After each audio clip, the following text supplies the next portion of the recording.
is there an acronym for it? EDET? EDET, yes. Okay, EDET program and its primary objectives. So I'm excited that I'm here because it's like I'm speaking to my big sisters. So let's have some family conversation. Yes. You know, when you go to the polls in election time and you pick your ballot box, you don't see the name of a candidate there. You don't see the photo of a candidate there. What you see is the picture of the logo of the party. And so when a government is formed, that's why they say party is supreme, because the government becomes the government of the party. And so the failure and the success of whatever administration it is, either the APC-led government in Lagos or the PDP government in Zamfara or the LP government in Abia, it is the party in those places that owns and forms the government. And that's why they also form the cabinet and the administration from among themselves. And so it is with that understanding that as a political party, we feel that we have to support the administration of President Bola Ahmed Tinubu to be able to birth impact and result for the Nigerian people. Right. The president has come in to introduce a lot of reforms. Change management is what we call it in the private sector. And so when you have strategic change management going on, it comes with its own impact. It comes with its own dimension. And some of the policies that our administration of our party has introduced at the moment has short-term pain but long-term benefit. And so as a party, we say we must continue to, like Aaron and Ur, hold the hand of our Moses, who is Mr. President, and the Tinubu administration. And so that is the fundamental background behind what we're trying to do. Okay. To say, how do we as a party support the administration to be able to ensure that it meets its promises to the Nigerian people? And as a result of that, we looked at the demography. Who are the people that 75% of our population are young people? Right. As a matter of fact, the 2023 election was determined by young people. The 2027 election is going to be determined by the next generation. And the vision of the president is to put money in the hands of the Nigerian people. That was the whole idea behind removing fuel subsidy. To say instead of a small few benefiting all the money in the name of subsidy, let's pull that money and let it go into the hand of the ordinary Nigerian people. And so in doing that, the Office of the National Youth Leader, working with our national chairman, His Excellency Abdullah Umar Ganduje, who is going to be in Lagos on Monday to inaugurate the EDET program, introduced our 4-year strategic plan. This is our vision leading into 2027. Okay. To support the administration to achieve success and birth renewed hope and turn that hope into reality. And so we developed a document called Actualizing Expectations, Unlocking Potentials. We want to move that hope into actualized realities. Okay. And so part of it includes exposure for our young people. So from the first 5 months of the year, I spent time in January. I was in the US with some of our young, in February in India, in March in the UK and in Ghana. In April, I think I'm not sure where we were, but in May we were in Morocco with team of young people from the youth wing of the party to understudy how youth wing in other countries are running their system, how they are adding value to the administration, how they are helping their governments to be successful in achieving its manifesto. Okay. And so that is the first part of our actualization. And having come back from all of those study tours, the next phase of our work is to begin to make visible impact locally in the life of the common people and the ordinary Nigerians. Okay. And so we launched our first program, which is called REST, W-R-E-S-T. The idea is to bring people into the place of rest. And what do we mean by that? It's a workplace readiness and employability skills training program. Okay. Because we realize that there's a big lacuna between the job opportunities available and the skill set that are available to meet these opportunities. So we say, for example, there are no jobs. It's not because there are no jobs. It's because a lot of our people also need to upskill Right, to fit in. To fit in into the available. Okay. You know, our educational system needs a lot of reform. We focus a lot more on the theoretical. The academics. The academics. But we need to begin to help young Practical. people become very practical. Not everybody should be lawyers and bankers and doctors. And that's the importance of places like polytechnics and technical schools. They play. You understand? Look at now, the biggest earners today are the tech guys. They are guys who can build codes and who can develop fintech solutions, apps without a degree. Right, right. They can code, they can do things effectively. So we focused the first program in Abuja on building workplace and employability skills for our young people. We train them in job interview skills, CV writing, cover letter writing, capacity building, personal branding, CV optimization, how to use LinkedIn, and many other skills.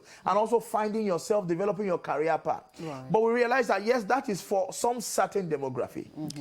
Some other people, but a lot of people talk about enterprise, some businesses create jobs. The reality is that even when you create jobs, people have to work in that company. Right. If everybody creates jobs, who's going to Who's work? going to work? You know? So even the employers need people who are going to work in They the need organization. So we did that workplace readiness. It was declared open by the national chairman, His Excellency Abdullah Umar Ganduje. We had ministers of solid mineral, DG of Agency Energy Commission of Nigeria, and many other ministers. Over the 4 days, the 2 ministers of youth, Minister of Water Resources, a lot of government officials were there. But the most important people were our facilitators who came and spoke and inspired and trained the participants. Right. And they were mostly from the Tangibles. private sector. Yes, yes. And these were tangible. So it wasn't a talk shop. It wasn't conference and seminar on how we can end job. It was tailored. It was breakout session where you take note and you learn from yourself. Okay. Skills that would help you to become better and become employable. The theme of that program is I am employable. So we prepared about 1,000 young people to be job ready.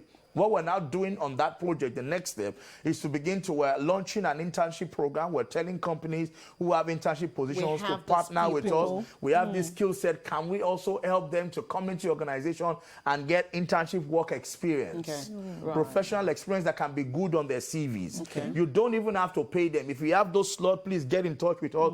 Please reach out to me on social media, Instagram, Facebook, or just email me on dayo@dayoisrael.com. If you have any space for young people in your organization that you think that they can come and intern, even if you can't give them much, they need to be able to have that. It's not somebody who come and sit in your shop where you are selling spare parts. You know, we don't want people to, you know, that's what happens with the NYSC nowadays. We want them to have professional work experience, you know, where they can take skills on. But we've now moved on from that to say there are now those who wants to, either they're in employment, they want to have a side also, because you know, you have to be taskful, you know, in the world that we have today. You have to have multiple streams of income. So sorry, Diet, to cut you before you come into. So, were there things that, you know, the first seminar, the first workshop opened your eyes to, which brought you to this particular entrepreneur? Because you were going to talk about the fact that, you know, yes, this is the second big project you're doing, but were there things or were there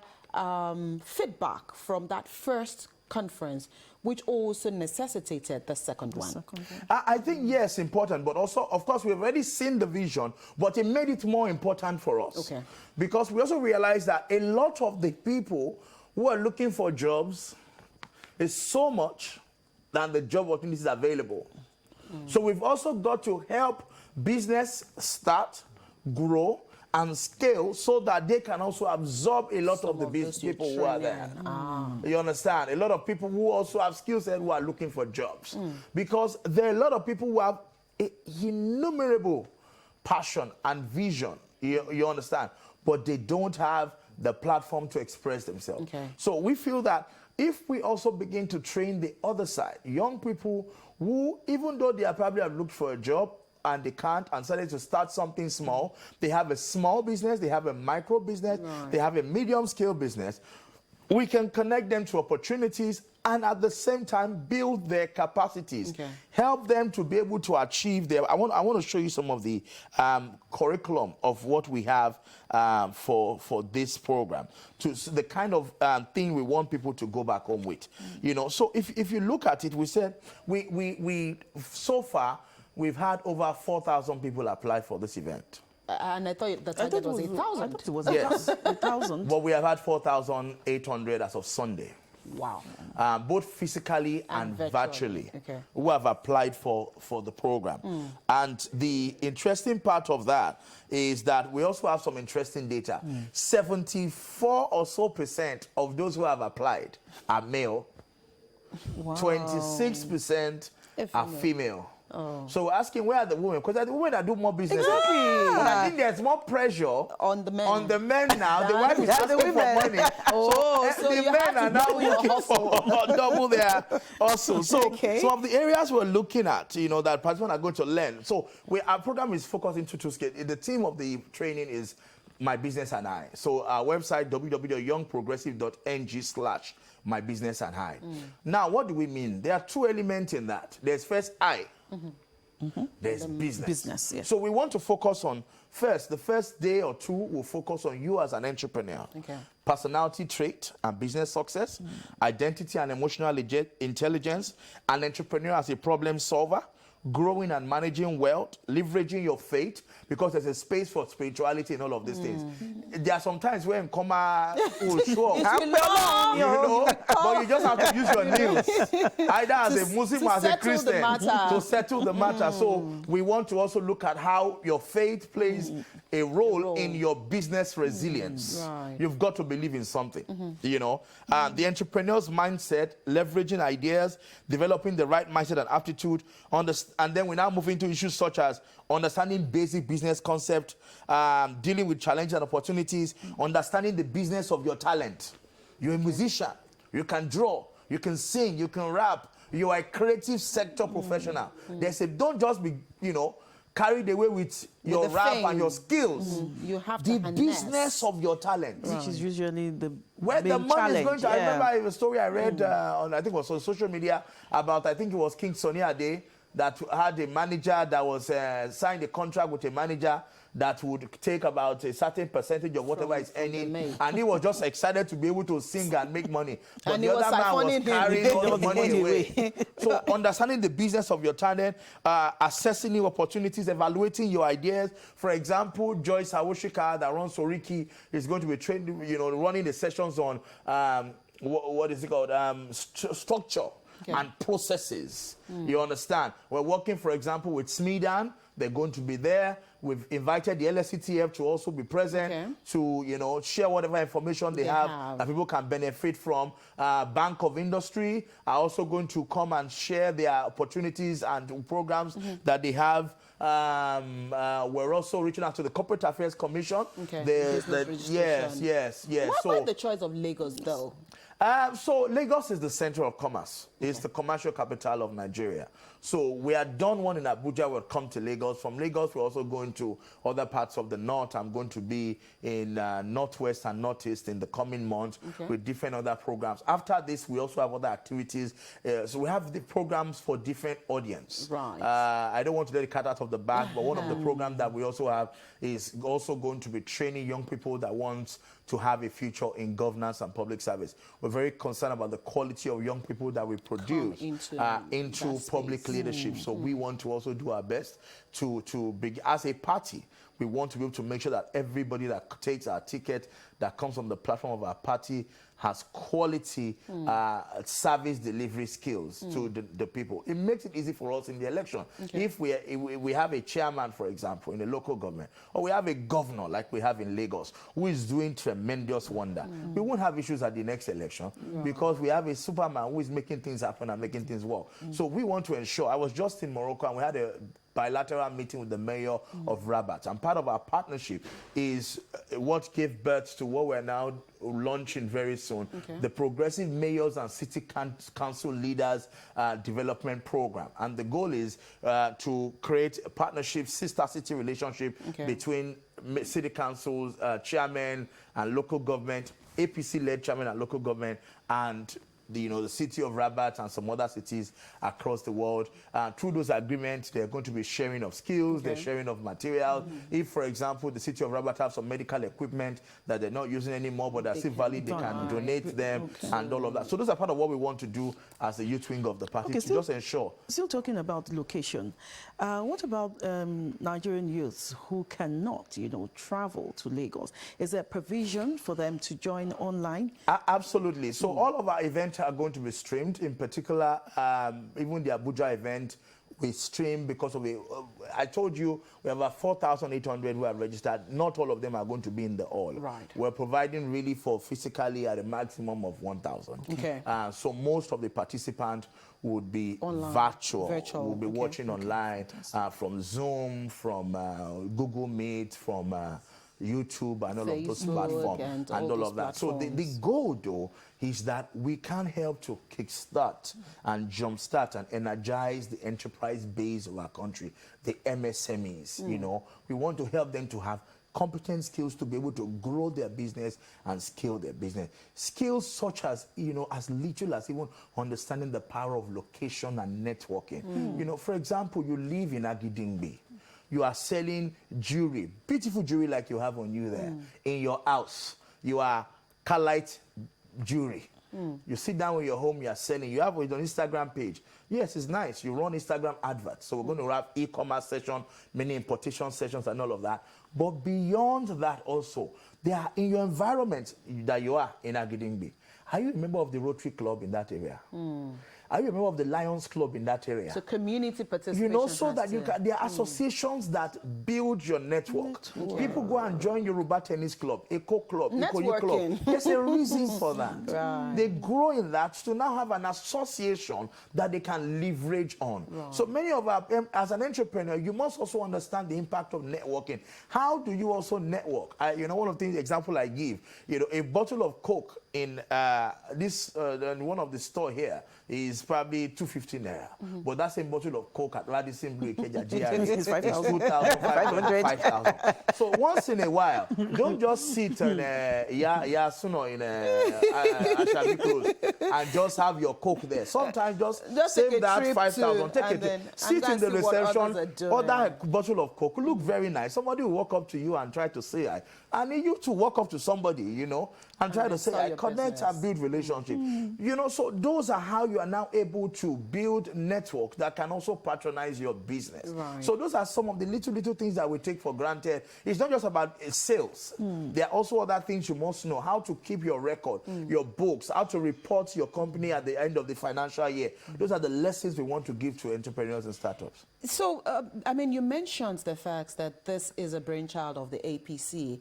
And amongst all of the things you're doing, some will be quick to say, is this conference open to only card-carrying members of the APC, or is it open to anybody? It is for all Nigerians or all Africans or anyone. Okay. It's not for, as a matter of fact, initially when we started this program, it was initially called PREDET, which is Progressive Enterprise Development Program. One of our strategies said, if we put the progressive there, people are going to think it's only for APC members. So we removed the pre there, and we just called it EDET. Okay. So it's only at the end of our advert that you will even notice that it's organized by APC. Okay. It's our corporate social responsibility to the community, to the citizen. People who voted for us and people who didn't vote for us. People who have a chance to vote for us in the future. It's what we are doing for the Nigerian people to complement the effort of the president. Okay. In particular, I, as the national leader of the party, I'm the president's boy. I'm from Lagos, so I have a duty to ensure that I'm contributing my own part to the success of the president and the administration. Because the president is carrying a mandate of the South. And so he must succeed and not fail. Because if anything goes wrong in the administration, they would demystify us in the South and say, they said all the people from Lagos are this and that, look at what is going on. So we all have a responsibility to support, the big man up there and ensure that the administration is successful. And you can see what, for example, is happening in Lagos. Look at our red line that is starting very soon. Look at the great work that the governor is doing with many of his initiatives. We also want to ensure that at the level of the presidency, we're supporting, because the president cannot do everything. Sure. And we are the stakeholders of the administration to help the president achieve success. So how long is this program? It's a 5 days program. It's from Monday next week till Friday next week. Monday, 8th July to Friday, the 12th of July, every day, 9 a.m. to 5 p.m. Okay. It's going to be somewhere in this Ikeja axis. We usually don't announce the venue in the public. We only email it to registered attendees. Because it's not a conference that everybody will just come and sit down. Oh, I'm an APC. If you're not an entrepreneur or you don't have an entrepreneurial vision, don't come. Since there's registration. Yes, you have to register on www.bit.ly/edet2024. bit.ly/EDET2024. Or even if you go on my Instagram page at Dio Israel or Twitter, you will see the flyers there. You'll see how to sign up for the program. Are you still open to more registration? Yes. Even though you've had over 4,000. Because what it also does is that the more people can also watch it online, the more businesses that can benefit and can be activated. Let me tell you the other angle of this. When this businesses will participate, apply the knowledge they learn and the relationship they built and access the opportunities that people like Smidan, BOI, and all of that, even LIRS and CAC, all of them can offer to them, and they are able to be successful, it has an impact on revenue for the government because they will pay tax. True. And in the return, their tax will lead to economic growth and development. You cannot expect people to pay tax when we are not activating opportunities for them to grow in their business. So those are those are some of the sub effects of what we're trying to do. We want to help businesses excel, have the ability to employ more people, even as the president is also trying to streamline the federal tax system and introduce some tax reform, to abolish, all this and duplicate tax and all of those kind of things. But right, before we allow you go, Dio, I'm sure you'd like to take us through the resource persons that a lot of people would love to hear, those that would be facilitating. So the program is divided into 3 different segments. Apart from the opening ceremony, that will have the national chairman, respect the governor of Lagos and his deputy, and some DGs of agencies and all of that. The real program, after all of the jamboree has finished, we now go into intense practical sessions. Now, there are 3 phases of the program. One phase is the what we call the general plenary session, where you have speakers come and talk about issues to the general audience, topics that will benefit everybody. Then we have workshop sessions which are going to be in classes, syndicate sessions where skill set specific and sector specifics. Then we also have the fireside chat. So for example, where they will have some special fireside chat with some eminent individual. We have also some general session speakers. We have Aresh Keswani, is the one that started Park and Shop, and all of that. Is a successful businessman. He's going to be one of our keynote speakers for the fireside chat session. We have Kunle Shorinyon, another fantastic facilitator. We have Niya Adesonya, another fantastic, trains for banks and corporates and businesses and leaders, chief executives of corporation. We have Sujibomi Ogundele, for example, who owns Sujimoto, an entrepreneur, young multi-billionaire entrepreneur who's also going to be sharing his business success and stories and experience and lessons for entrepreneurs and startup. We have Joyce Awoshika, like I mentioned, who runs Oriki, and she's also going to be speaking there. We have Daria Kinlaja, an entrepreneur and CEO of Yadavasity. We have a whole lot of wonderful men and women. Let me quickly just take a grab.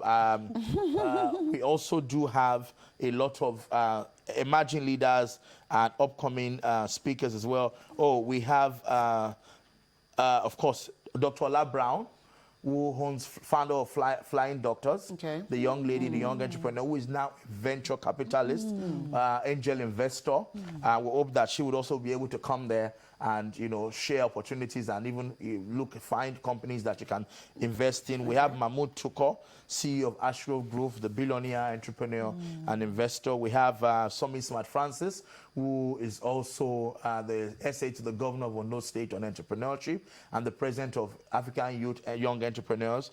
We have Tosin Tanko, we have Njuaran Jama, we have Jide Jinodu, we have Akintayo, Bisi Akintayo. She's married to Stephen Akintayo, founder of Jutex Home.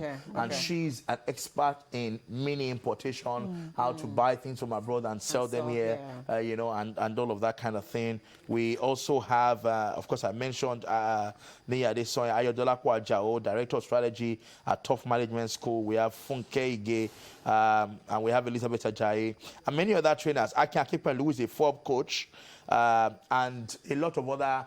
Now, what we have also done, we have a lot of DGs of agencies and parastatals, but we haven't announced those in public. I don't like to announce government officials. Yes. I also like them to just show up and then it's, oh, of course, the First Lady of Kwara State is going to be having a fireside chat on the 10th at 11 o'clock in the morning on the day 2, by the grace of God. She was also with us in Abuja. One of the things that is important about her session is that aside from being the First Lady, she's actually an accomplished career civil servant. She's rose in the rank to become ambassador in situ in the Ministry of Foreign Affairs as a foreign affairs career civil servant.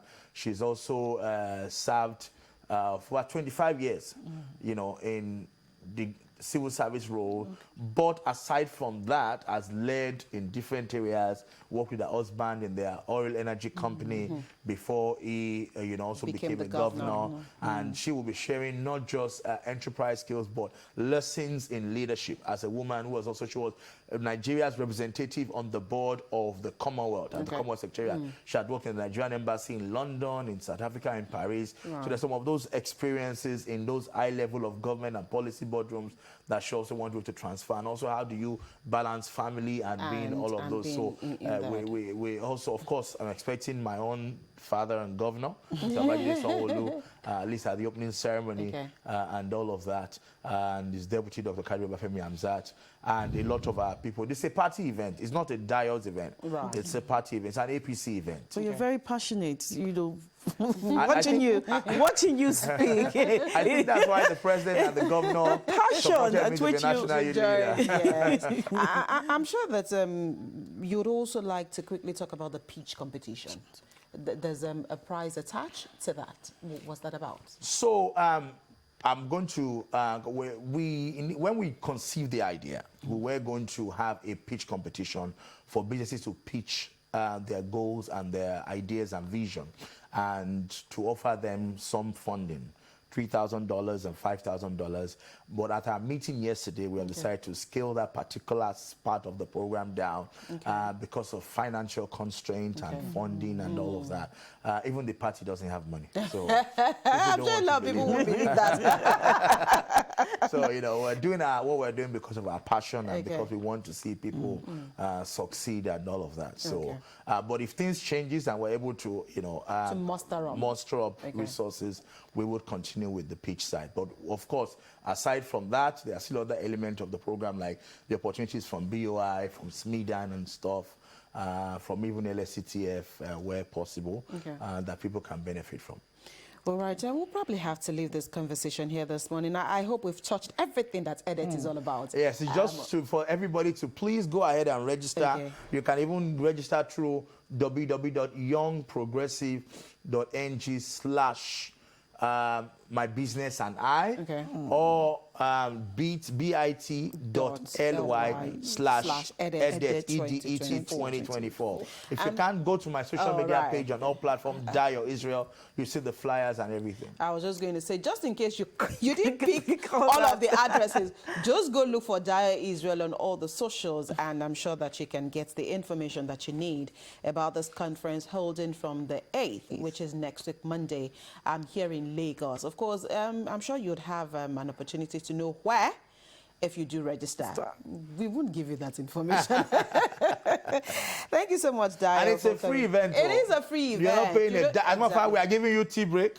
We are giving Is you there lunch. Oh, There's lunch, okay, there's so- tea break. So those attending physically, you'd be rest Don't assured. come because of food. Come because you're a business owner, because again, that is a prerequisite, right? So you have to be a business owner. Or you want to start Or you a want to start a business. They will ask you for your PICHU. So, Dai Israel, thank you so much for coming on the program. APC Youth National Leader. We wish you the very best. Thank you very as you continue on your journey. We'll take a quick break. The conversation returns shortly.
Let the conversation continue